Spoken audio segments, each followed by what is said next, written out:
Known as Dr. Breakthrough with another exciting part of the Black Power to Power. Of course, Black standing for bold leaders of authority, courage, and knowledge.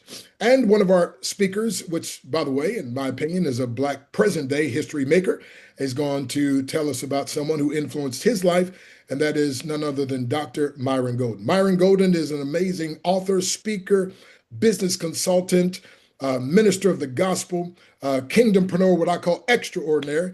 He's happily married and has amazing children that work with him also in his business.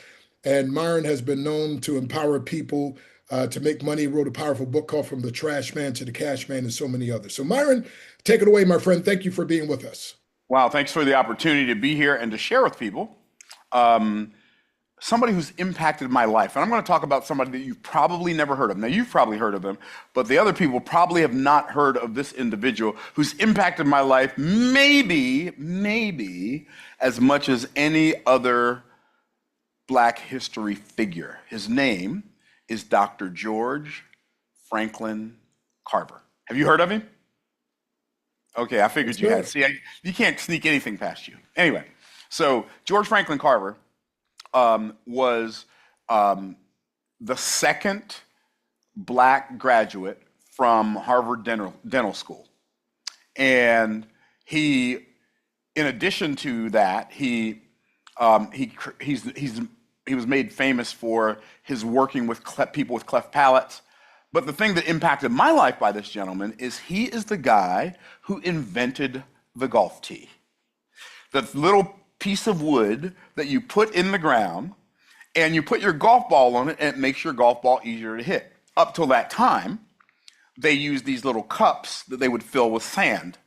They would pack down the sand, turn it upside down, and put the golf ball on top of that. He didn't like the mess of that, so he created the golf tee. And so now, when I play golf on the days that end in Y,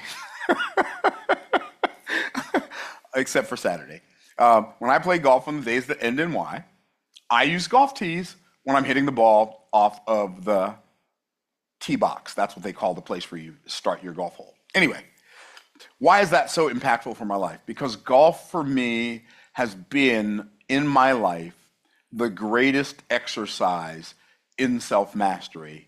And Dr. George Franklin Carver just made that a better experience for me. Now, why do I call golf the greatest exercise in self-mastery? Because it's a total game of opposites. And to think that a Black man in 1899, who was born in 1846, and in 1899 he invented the golf tee, to think that a Black man in 1899 was playing golf blows my mind. But I believe that his affinity for golf and my affinity for golf and anybody else who has an affinity for golf, it all stems from the same place. Golf is the hardest thing I've ever done. Dr. Breakthrough, you'll have a great appreciation for this, but a person has a better chance of teaching themselves to be a black belt in martial arts than they do of teaching themselves how to play golf. They have a better chance of teaching themselves how to fly a 747 than they do of teaching themselves how to play golf. And here's why.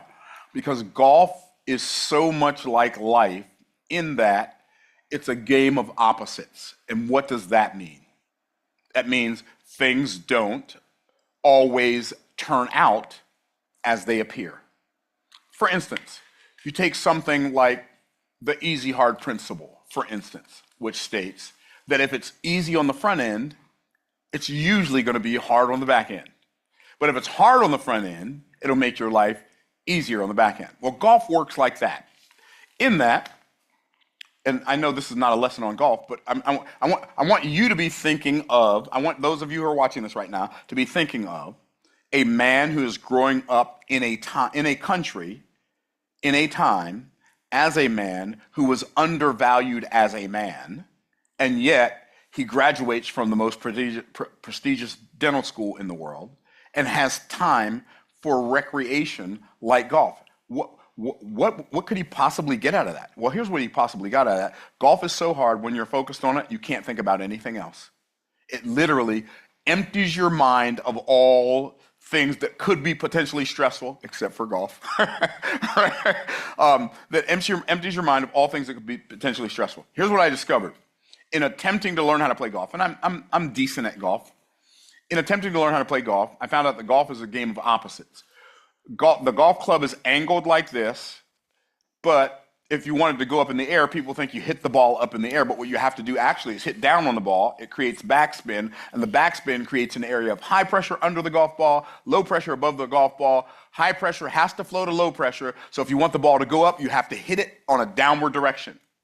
If you're behind a tree and you want the ball to go out to the right and come back to the left, okay, you want the ball to turn left, you have to swing out to the right.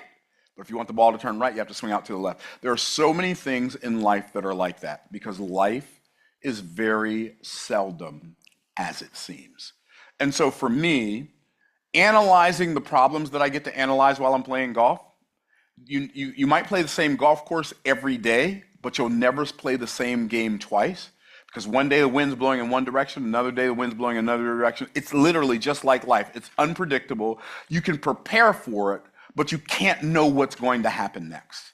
And so I just love the fact that this man, during this unusual time in American history, created this little bitty device out of a piece of wood. Back then, it was a piece of wood with a piece of rubber on top to make playing the game of golf easier. He never made money from the invention, which he clearly was not related to me.